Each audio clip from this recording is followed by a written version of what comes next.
Welcome to Part 4 of Alpha Found. The insights initiated by Harry Markowitz in 1952 lacked a practical implementation. The curve known as the efficient frontier was either impossible or impractical to implement.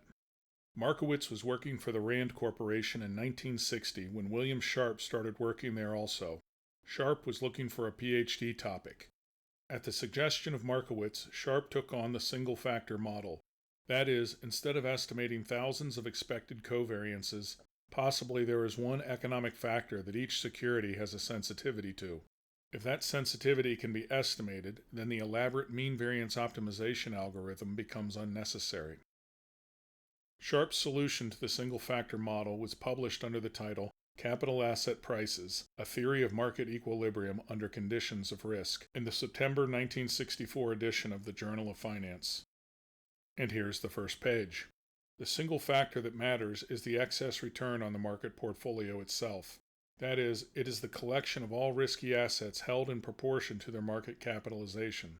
The single factor model is called the Capital Asset Pricing Model, or Capm. It was the exact breakthrough that everyone needed.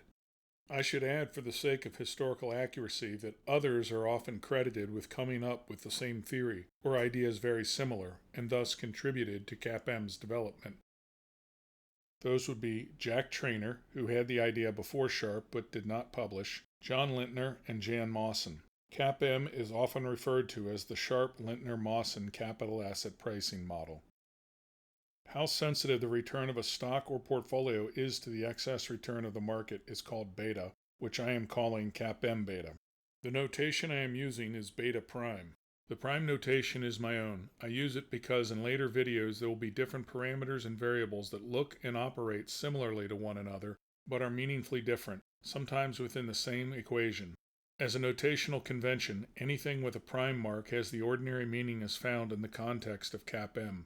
Anything without the prime is defined when it is first used. Right now it looks like an unnecessary complication. If the total return of the market is R prime sub m, then Capm beta is the sensitivity to the total return of the market minus the risk-free rate, so that R prime sub m minus R sub f is called the excess return because it is in excess of the risk-free rate of return. The information needed to calculate the change in market value for all risky assets is unobtainable. Various efforts have been made to make an estimate of a market of all risky assets, but at the end of the day, usually a broad market index is used instead of a hypothetical market of everything. For example, the S&P 500 will be used for this purpose in later videos in this series. Oddly enough, Sharpe's paper does not include the formula made famous by his paper. All that is given is a verbal description. When written out for a single time period, it looks like this, where R prime sub AT is the return of an asset or portfolio in period T. R sub F is the risk-free rate of return. Beta hat prime sub A is the estimated sensitivity of the asset to the excess return of the market. R prime sub MT is the market return including income in period T. And R prime sub MT minus R sub F is the excess return in period T. And finally, epsilon hat prime sub AT is the return in period T not explained by the rest of this model, called idiosyncratic return or residuals in the context of regression. And as an average over several time periods, it looks like this, where R bar prime sub A is the average return of an asset over several time periods, and R bar prime sub M is the average market return. If we move from average returns over several time periods, ex post, to expected returns, ex ante, we get equation 4.3, where E is the expectation operator from probability, which just means expected value or mean. Usually the risk-free rate is moved to the left-hand side of the equation to give equation 4.4. So the original Capm is an equation of a line with zero intercept. Equations 4.1 and 4.2 are ex post versions of Capm, while 4.3 and 4.4 are ex ante versions. Probably the most frequently used expression is equation 4.4. When a line number is in blue, it means we have seen it before. But where does estimated Capm beta come from? How do we know its value? In practice, Capm beta is an unknown, but if we did know it, then our problems would be solved, or so many people believe. Capm beta is considered to be a parameter unchanging over some relevant time period. Since we do not know the value of Capm beta, it has to be estimated. The estimation technique for Capm beta is ordinary least squares regression, which means that estimated Capm beta, beta hat prime sub a, is the slope of a regression line. Usually the ex post estimate of the last several time periods becomes the ex ante estimate for the next time period. Also, usually when people are simply talking, Capm beta and estimated Capm beta are used interchangeably, but in a formal context they are different things. Put another way, although I will not give a statistics lecture in the middle of this video, let me say that as a generality, we would like to know the true value of Capm beta, but we don't. We do know the estimated value from the data, which is our best guess or estimate as to the true value. With that said, the expected value of beta hat prime is equal to beta prime, or at least it's supposed to be.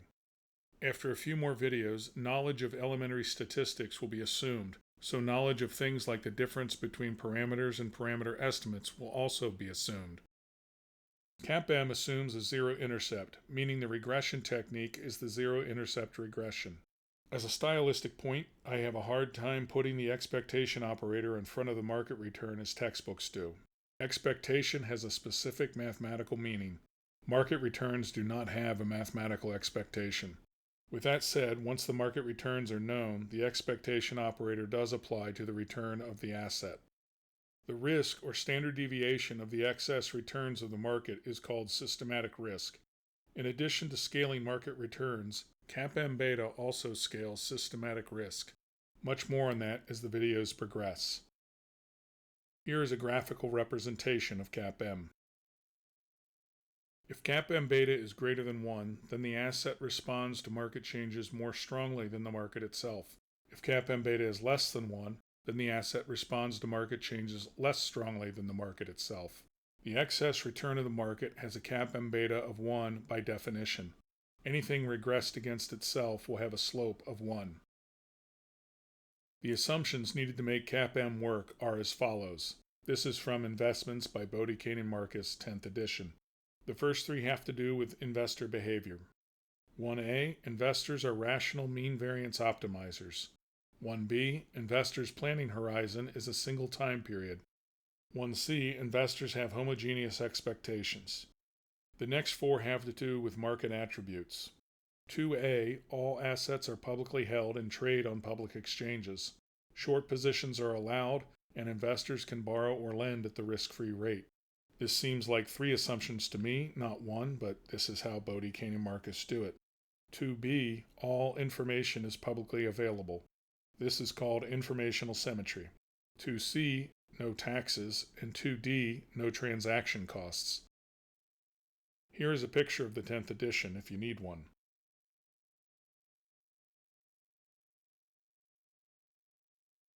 It's easy to find a different list of assumptions for Capm in different sources, but there is always substantial overlap. These assumptions are not great, but they got things moving forward. Once they got moving forward, Capm took on a life of its own. We will return to these assumptions in a later video. In order to make an estimate of Capm beta, returns of a benchmark and of the asset of interest are needed for several time periods. For statistical validity, usually at least 30 time periods are used. Often, data for 5 years is used, giving 60 data points. This is enough data to smooth out the bumps along the way. Some use 3 years or 36 months because Capm beta may not be stable over longer periods of time. There's nothing magic about using months. You could use quarters or years if the parameters were stable, or weeks, but most use months. Returns include returns from dividends. Shortly after Capm was published, Michael Jensen, another PhD economics student at the University of Chicago and professor at the University of Rochester, suggested an improvement.